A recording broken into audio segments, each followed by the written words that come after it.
Hello, everyone. Happy New Year and welcome to Adafruit Show and Tell. I'm Liz. I'm going to be your host this evening. If you would like to join the stream to show off your project, you can find a link in the live broadcast chat on Discord. And our Discord server is adafruit.it/Discord. First, we're going to kick things off with folks from Adafruit, see what we're working on as we get back from holiday break. And first, we'll hear from Scott. Hello, Scott. How are you? Hello. Hey. I realized I could share a screen, so let me Okay, yeah. pick a window here quick. So this is the debug output coming from Zephyr running on this NRF 5340 board. Okay. It's got I2S is going over these wires to a jumper list, which has a I2S stack on it. So Nice. the audio is then going in to my computer. So I'll turn it up, you'll hear it running. Yeah. Hopefully We do have beep. Hopefully it's not too loud. So it's crashed, and I just thought I'd hit the reset button and see it boot up and play some stuff.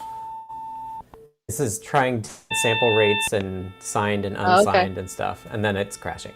Okay. So this is and then apparently the failure mode is that it keeps playing whatever the last buffer was. So I'm trying to figure out, like, it crashes due to trying to free memory that it should have already been done with, which is weird. Okay. So I'm trying to figure out exactly how to do that switch from playing one sample to another sample and making sure that everything is complete before we move on. Gotcha. Okay. So yeah, digging in the weeds of I2S and Zephyr. Very cool. I'm very excited to. I was talking with Toddbot, and I'm excited to see if it's more resilient to other stuff happening, because I'm actually with Zephyr. We actually have OS threads. Oh, Scott, I think you actually turned yourself down and not the beep. Did I? Yeah, I think I did. I thought I was a little loud. I'll turn the beep down. There we go. Perfect. Yeah, so because Zephyr is actually a real-time operating system, when you play a sample, I'm actually starting a new thread that will then fill the buffers as we need, which is different than with CircuitPython, where we have we have this background task system, but if another background task like updating the display comes in, that can really slow your buffer filling. Right. Yeah. So I'm excited to see what people think experimenting with the Zephyr version, because it won't have that limitation. That'll be really cool. Able to, Zephyr will be able to interrupt display and then do the audio buffer as it needs, I think. Nice. Which would be really nice. And one of the reasons we want to move to an RTOS, a real-time operating system for CircuitPython, to make all that stuff work better. So I'm excited about it. Very cool. And you're back to deep diving now that we're in 2026? Yeah, thank you for reminding me. Deep dive on Friday for the first time. We're going to aim for an hour. If it runs over an hour, that's fine. And I want to talk CircuitPython 2025 because we are asking people to post about 26. And I also like to spend this time to look back at what everybody said for 25 and see how we did and see what's still not done. Sweet. Yeah. A lot of reflection in the new year. Yeah, totally. And I haven't deep dived for 6 months, so I'm excited to do that. Right. Too. All right. Well, good to have you back, and nice to see the progress you're making on Zephyr. Yeah, thanks for hosting. I really appreciate it. Of course. Have a good one. Bye. All right. Now we're going to hear from our resident mermaid, Erin. Hello. How are you? Good. I'm Happy New Year. Happy New Year. A little bit more of a fairy today than a mermaid. All right. I've got a couple different things I'm going to show off. And one of them is controlling the other. So my new is I have this really cute little giant big red button. It's got some LEDs hooked up to it and it glows. And when I press it, other projects in the room will come on. Very cool. A couple of other things.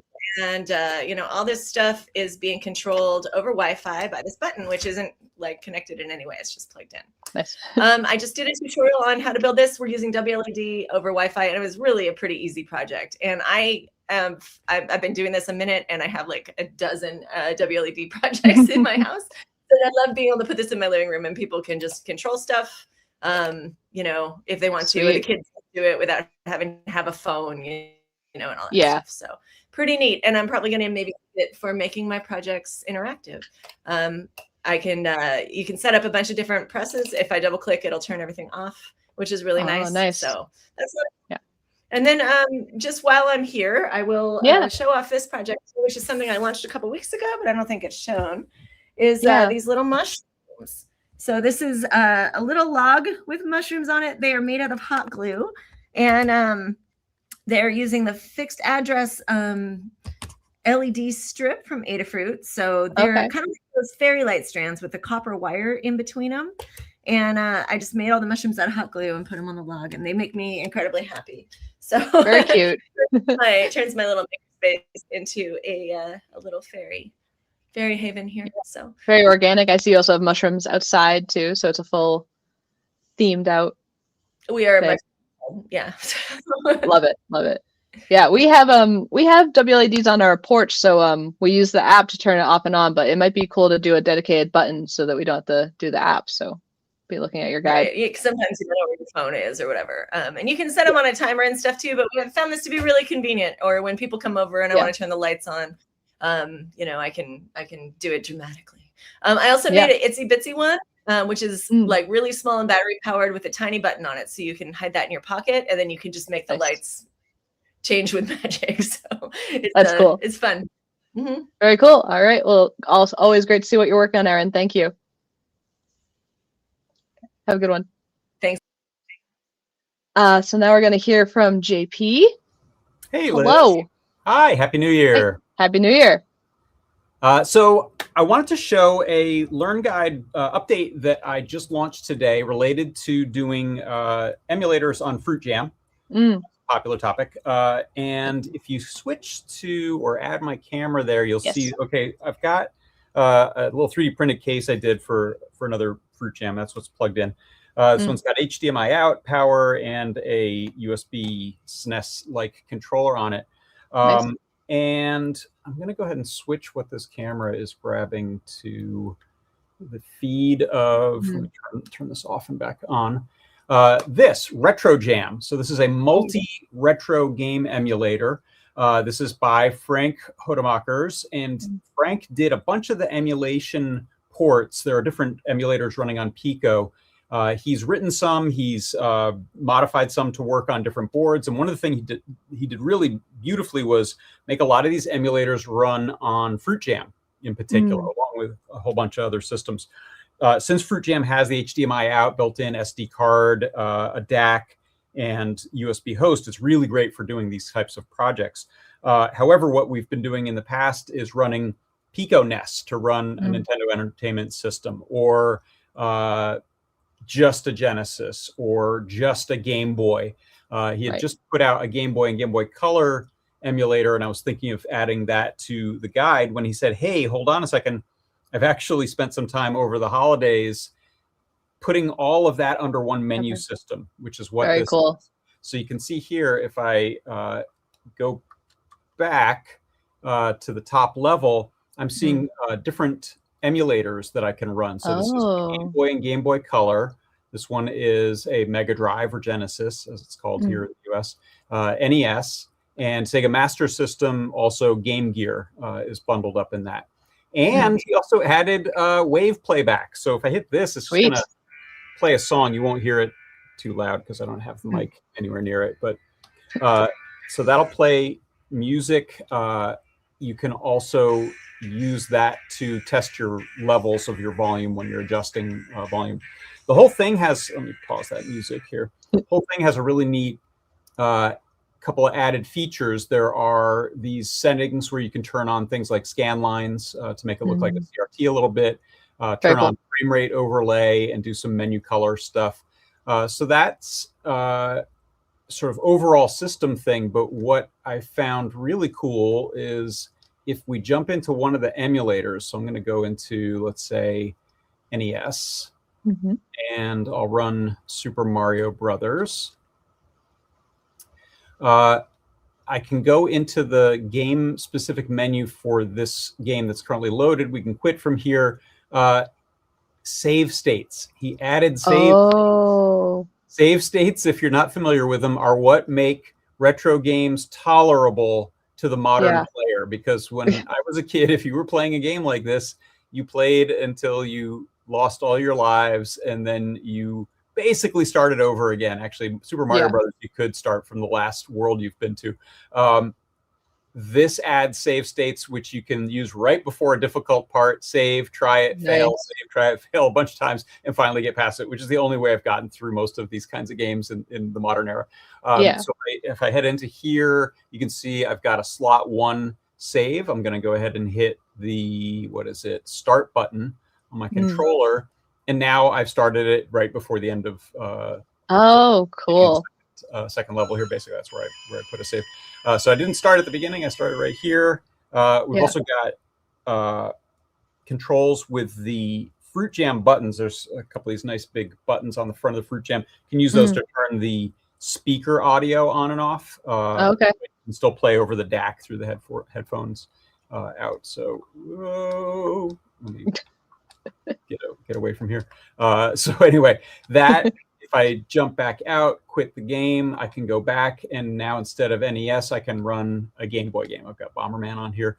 Tiny little screen, like 200 by 200 or whatever that was, runs inside of a little framed window here. That sound. So that is pretty cool. You've also seen when I stopped doing stuff for a little bit, the screensaver starts. Screensaver is based on these metadata folders that I've also put on the SD card. And those give you a little description of the game, but the box art is also in there. There's all stuff that people worked on. You can download those metadata packs along with the UF2. This is a single UF2 you put on the fruitjam, and now you've got all these systems, and you can put all your legally acquired and ripped games on there, or homebrew, or other things like that. And we joke about that, but there are actually a bunch of really great USB cartridge readers out there. So if you do have games and you want to suck down your ROMs and play them, that's sometimes you can even grab your old save games and stuff. That's all possible thanks to this retro jam. And if you go and check out the learn guides, this is under the fruitjam Nintendo Entertainment System and retro jam multi-emulator guide. Nice. There you go. That's very cool.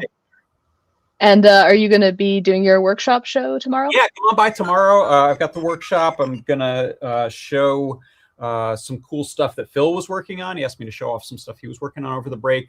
And I've got some other projects that are kind of in various states of getting off the ground. So we'll show off all that stuff in the shop. When I say we, I mean me and Lars. So come on by. Very good. All right. Looking forward to seeing you and Lars tomorrow. And thanks for coming by. Yay. Bye. All right, bye. All right. Now we're going to hear from some folks in the community, starting with Cooper. Hey there, Hello. Liz. How's it going? Hey, good. How are you? Great. So I have a bunch more fruitjam stuff, but I don't know if it can compete with the multi-emulator system. I mean, that's awesome. So, but we're in Python land, so that's something to be proud of. Yes. So I don't know if you can see the screen I'm sharing there, but yes, I have two things to share off today. First one is about screensavers. We've been making a lot of changes to screensavers lately to help make that just more fun and easy to use, right? So I'm here in the library, which is still kind of a work in progress, community-driven, quote-unquote, situation where you can download apps that aren't pre-installed within the OS. And so the reason I'm showing this off is because we've added screensaver support. So I have one here, which is Mystify, which you might be familiar with, but I'll show it in just a second. I already have it downloaded because I was too afraid to hit the download button and have something go wrong. So what I'm going to do, live demos, right? Is I'm going to go over to the Screensavers app, which has recently received a big update, as well as fruitjam OS itself, because you may notice I'm going to be using a controller to control now, which a lot of the games support controllers, and it was always kind of like, I had to put down my controller, grab the mouse or the keyboard, but now you can actually jump through, so it feels a little bit more natural diving around. Nice. And I'm going to go to the Screensavers app. That's going to load up. And there you go. So right now, which by the way, my webcam has been acting funky, so I apologize. All good. But got fish. we're here on fish, right? Which is what I have active right now. You'll notice in the top right corner, there's a little save icon, right? So that's what the screensaver I have. But if actually, there's no gamepad supporting this just yet, but I'm going to go over to keyboard and I navigate around. Oh, it's the picture frame. The picture frame one changes the resolution. There we go. Okay, so now we got bouncing logo. We've got flying toasters, all the classics. You'll see them, you love them. Okay, we're going. Okay, now this might be my capture card. 1 second. There we go. Replug it in, please.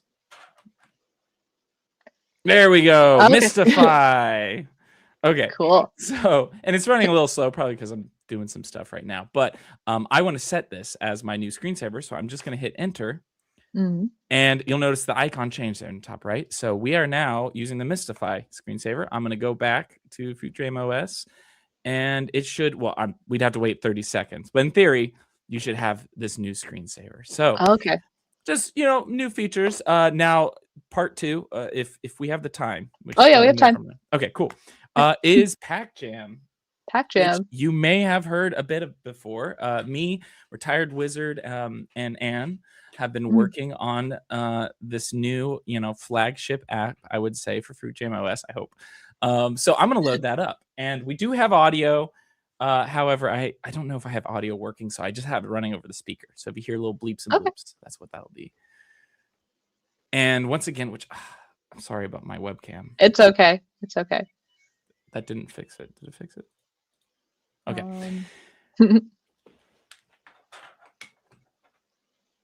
There we go. Pac-Man. Okay, cool. So wow, it's super sharp.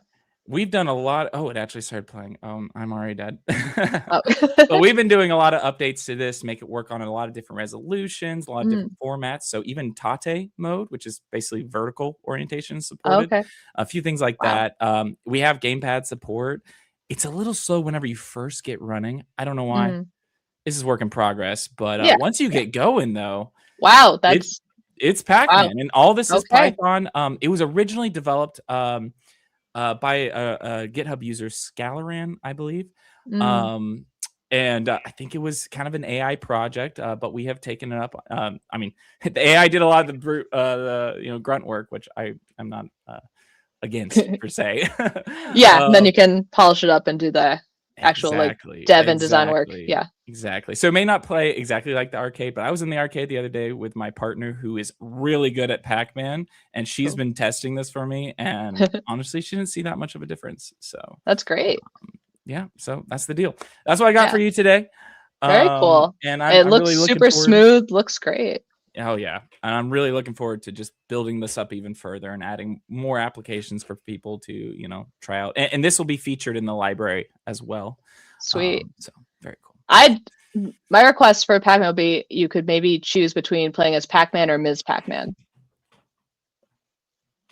Oh, sorry, just webcam. No, that would be awesome, and I totally see that working. However, isn't like actual Miss Pac-Man? It has like a bunch of different settings and cool things, right? I'm not up on the Pac-Man lore, I guess. I just know of one has a bow and it makes me happy. So that's the only reason why I would suggest that. But okay.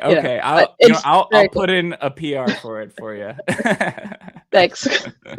All right. Well, always good to see what you're working on, Cooper, and thank you for kind of leading the community charge for everything fruitjam. Yep, I love it. It's such a fun environment, so having a lot of fun here. So nice. Have a good one, Liz. Thank you. Happy New Year. And that is going to do it for tonight's show and tell. Thank you, everyone, for coming by. There is no Ask an Engineer tonight. Lamore and PT are back from parental leave, but they have been stricken with the flu that has been taking over the Northeast here. So stay frosty, everyone, if you're affected by that. But we do have JP's workshop tomorrow and Scott's deep dive on Friday. So stay tuned for that and have a good evening, everyone. Bye.